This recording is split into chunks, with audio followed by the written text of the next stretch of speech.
Go, and if that's the case, Dallas had their dancing shoes on Wednesday night when Luka Doncic and Kyrie Irving combined for 63 points to help the Mavs steal game one away from your Minnesota Timberwolves. And I don't care if it's the Samba or the Soulja Boy, we are all hoping for a whole different kind of dance tonight in game two, which is just a little under an hour away. And speaking of dancing, you know this broadcast is the audio version of Boogieing, because this is the pregame party presented to you by Crazy Fresh. We aren't just fresh, we are crazy fresh. And speaking of crazy fresh, Max Fuller here, joined alongside Gophers basketball superstar Parker Fox, and the one and only Dave Sinekin is in the house. And you guys, we left Wednesday night feeling a little bit dejected, but still hopeful after a game that, didn't go right in a lot of different ways for the Timberwolves, but yet they still only lost by 3.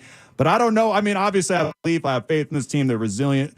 But this crowd is just on a different level tonight, and they've got me starry-eyed again, ready for another Wolves win. Yeah, it took me about double the time to get down here today. Just driving through this traffic here downtown, and there's like lines, going in different directions, and I'm like, well, where's everybody going here? What kind of party am I missing? Why is everybody already out here? Having fun? Why was I not here? But no, I think it's just the energy in here is awesome. I think there's nobody even waiting at the gates anymore. Everybody's inside the building. Everybody's wanting to see warm-ups, and you can see that the stands are starting to get filled. And we took a little dagger, last game, but this town, this city, this state needs it. So I think everybody's ready to go and fired up. What's really cool, I got the sister of the year. She lives in Northeast, and she said, "Park at my place. I'll drive you to the arena." Oh, so lucky. Lucky. Right? So I'm walking down First Avenue, and I'm not kidding. There's howling going on, like a lot of howling. Yeah. Just people randomly howling while they're walking. And then you get to the party where there's live music, and it looks like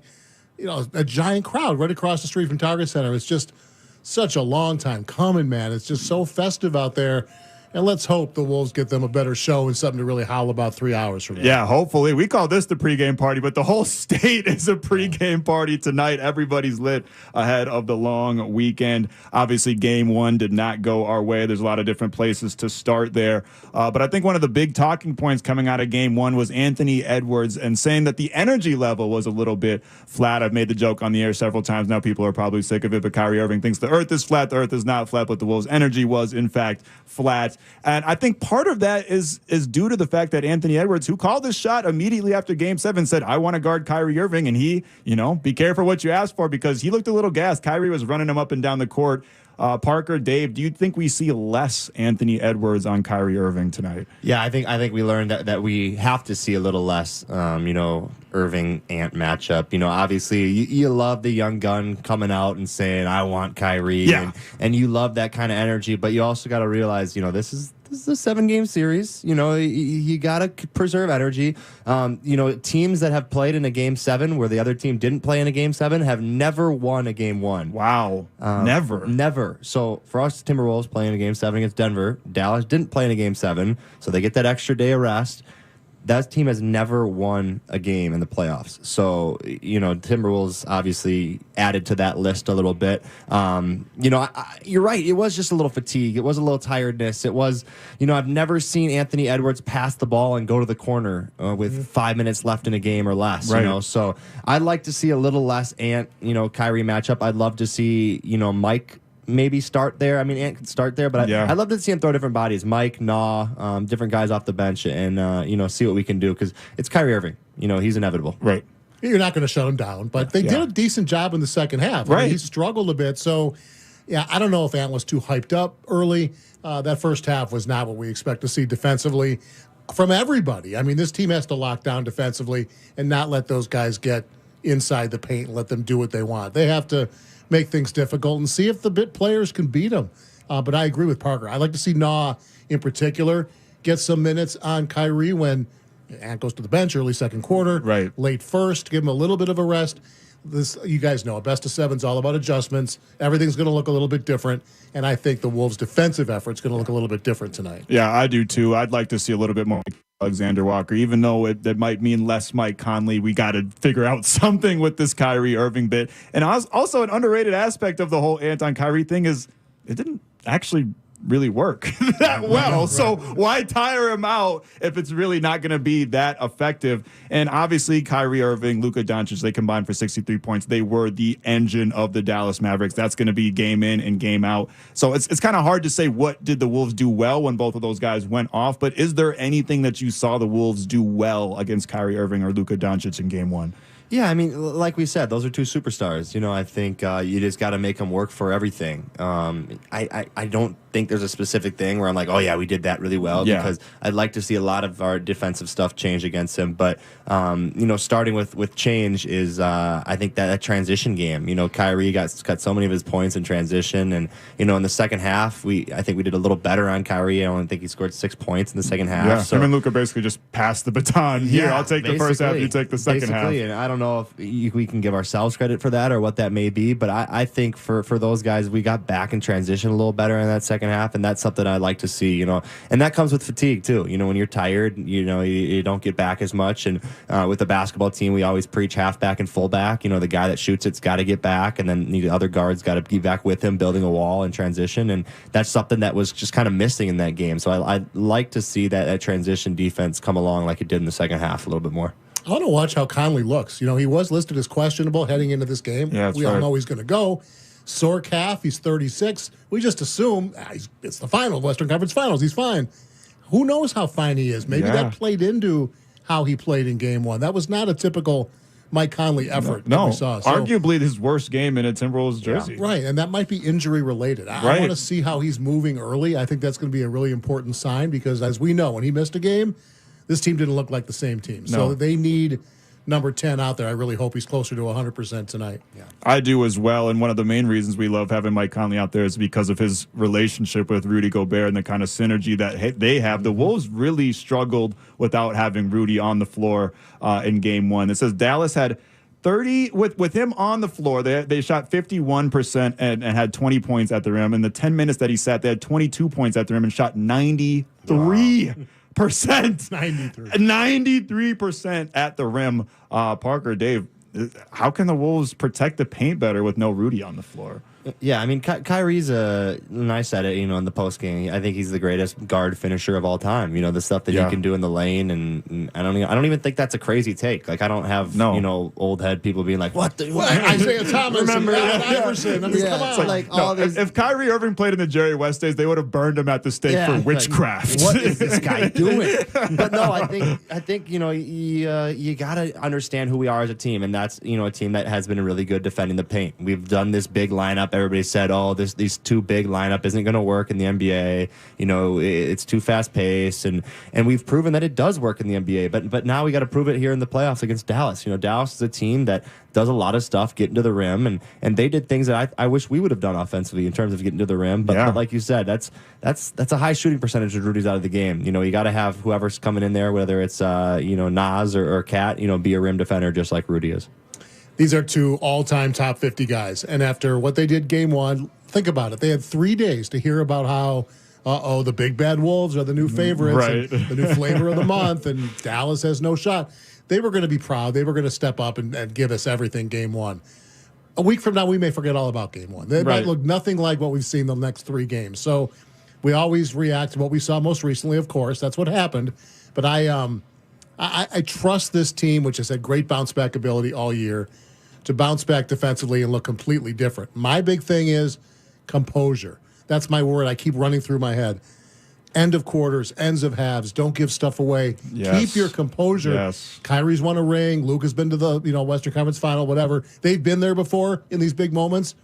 This team hasn't, and it showed the other night. End of the first half. Obviously down the stretch at the end of the game. Can they keep their composure if this game's tight down the stretch? Yeah, I think that's a well said point, Dave. Composure didn't really show that much in the late game execution. Turnovers are something the Wolves have dealt with all season, but it hasn't really been a true killer for them throughout this playoff run. And if you look at just the box score, they only had 10, but 5 of them were in that fourth quarter. I believe Dallas scored 9 points, and it just felt like the late game execution felt a little bit sloppier than usual. And I don't know if that's fatigue. I don't know if that's game planning, good Dallas or bad Wolves, but it definitely felt like the late game execution was a little sloppier than we're used to seeing in the fourth quarter. And they haven't played close games. Right, It was like yeah. in either series. So we were thinking, like, well, what happens if they get in a close game? Are they going to know how to handle it? Exactly. Not so much in game one. Let's see what they learn tonight.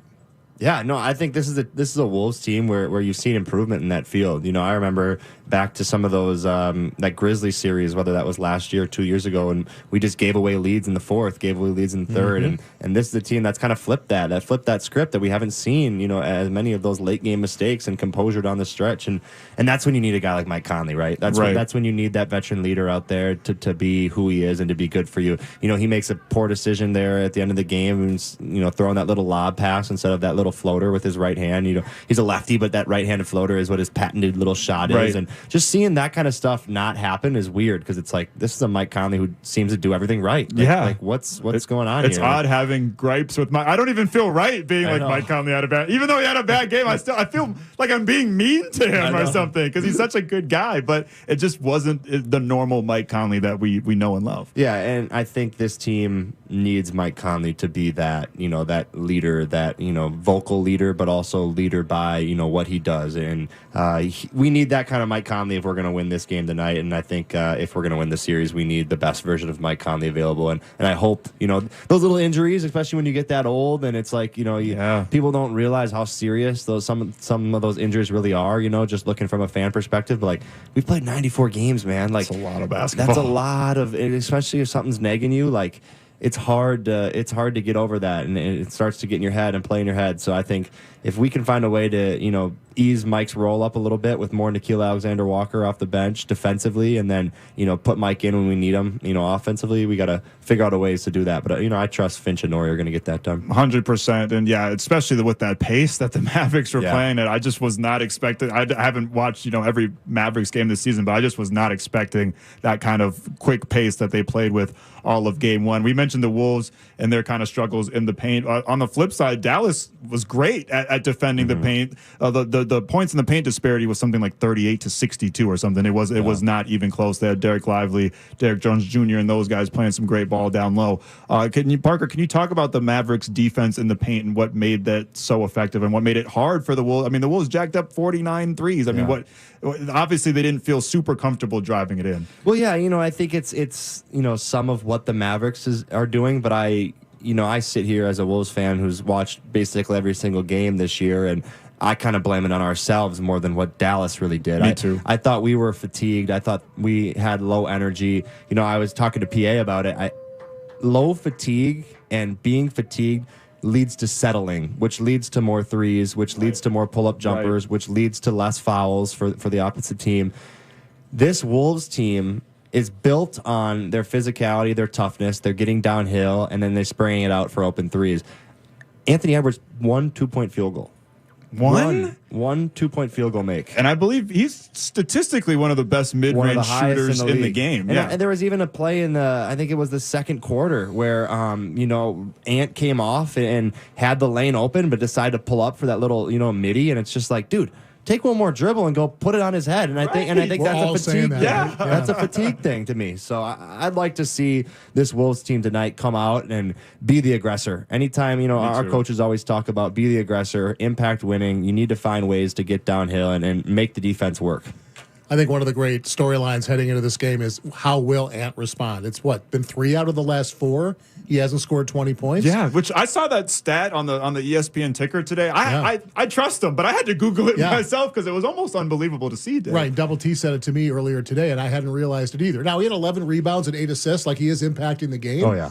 But this team's not going to beat Dallas if he's scoring 15, 16 points. Right. And, much as he hears everything, all the accolades from all the talking heads, he's heard what's going on with Ant the last couple of days, too. So the evolution of Ant is, how do you respond in the next biggest game of your life? And I can't wait to see what he's got. Yeah, I can't wait to see what he's got either. And Parker, on that note of Anthony Edwards, 3 of the last 4 games not cracking 20 points, is that just Anthony Edwards? Is that something that defenses are doing specifically, or a little bit of both, or just kind of an anomaly, just a bad slump? Yeah, I mean, teams are obviously gearing up for him. You've seen what Denver did when he was coming off ball screens. They were blitzing everything. There's the video recording when Ant's mic'd up of him telling Jamal Murray, "Stop trapping me, bro."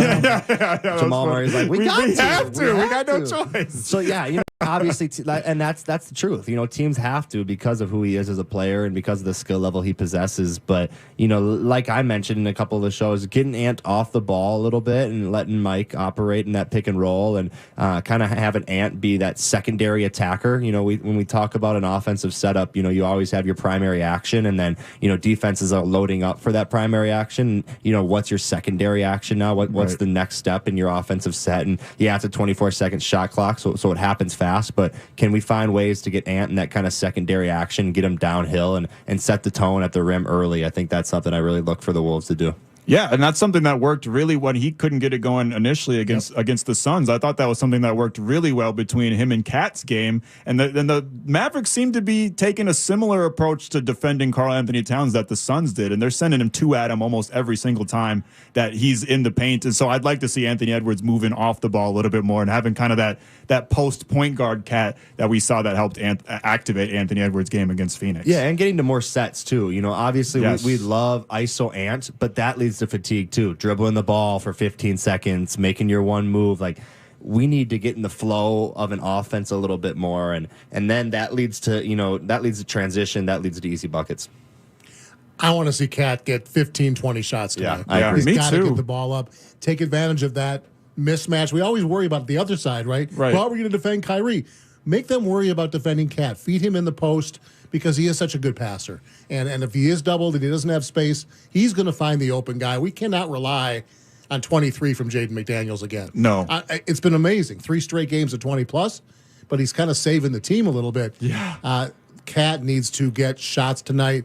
I have a feeling he's going to give us one of those 30 burgers tonight. I don't know why. Just have a feeling. I've been feeling that too. And when you look down this Dallas roster and you look down the Timberwolves roster, there's a lot of equivalents. There's a lot of matchups. There is no equivalent to Karl-Anthony. They don't even have anybody even close matching up with Karl-Anthony Towns. And on the flip side, like we saw, he had to guard Kevin Durant in the Phoenix series. He had to guard Nikola Jokic in the Denver series. And now there is none of that. So he should have even more energy to put to his offensive output. I'm expecting a big game from Cat as well. Hopefully we could get a big game out of Cat. Yeah, he's a guy we need, right? You know, he's our Robin. We need him to come along. Right, yeah. And they had their Batman and Robin. Our bat signal went unanswered. No, they have two Batmans. Yeah, right, pretty much. No Robin over there. That's so true. And just watching them, Dave, just watching them, it's not just the athleticism for Kyrie Irving. It's not just, the shot making for Luka Doncic. It's the speed at which they're processing the game. Luka Doncic is very Jokic-like in the sense that he finds the right guy almost every single time. I mean, out of those 62 or whatever paint points they had,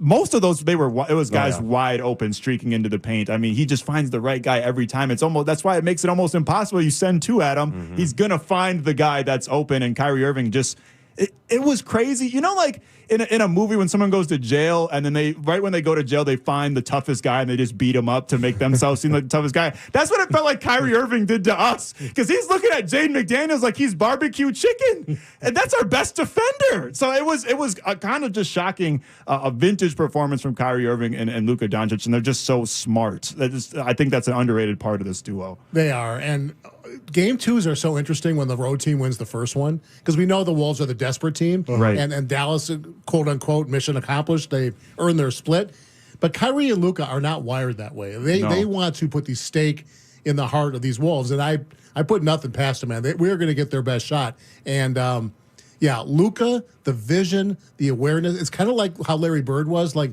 he's you don't remember, he played for the Celtics back in the 80s. Oh, that guy. Yeah. Like, he saw things before they happened, and Luka's got that same gift. Like, he knows this guy is going to be cutting under the basket. Right. He's not even thinking about it yet, but he will be. And if I just do this for another second or two, I got my dime.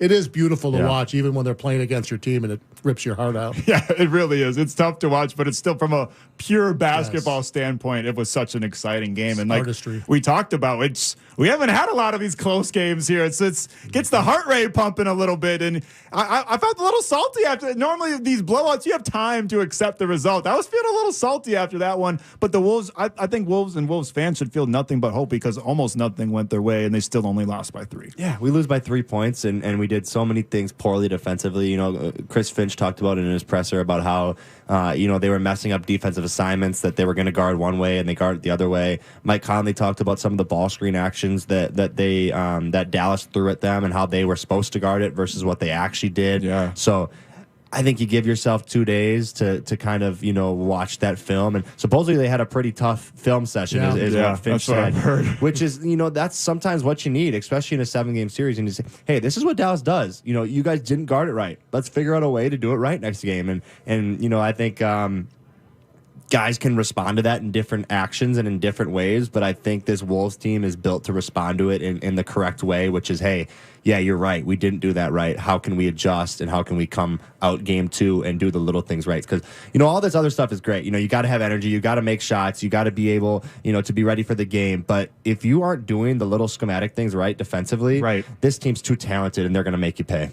100%. One of those things that a lot of people analyze in the game that point to is the drop coverage. A lot of people are criticizing the Wolves' drop coverage. So, Parker, you're an elite basketball mind. What is drop coverage for the uninitiated, and what did they do right or wrong with the drop coverage in Game 1? Drop coverage is a 5-to-1 ball screen. So you got your point guard and you got your center, and Rudy Gobert, who's guarding the center, say it be in this series Gafford or Lively. They're setting a ball screen, and the defender, which is Rudy Gobert, is kind of sitting in the middle of the lane. So he's not pressed up to the ball screen. He's not creating any action. So Jaden McDaniels, you can't go through a screen. You got to find. Yes, sir. We got Hooties being who.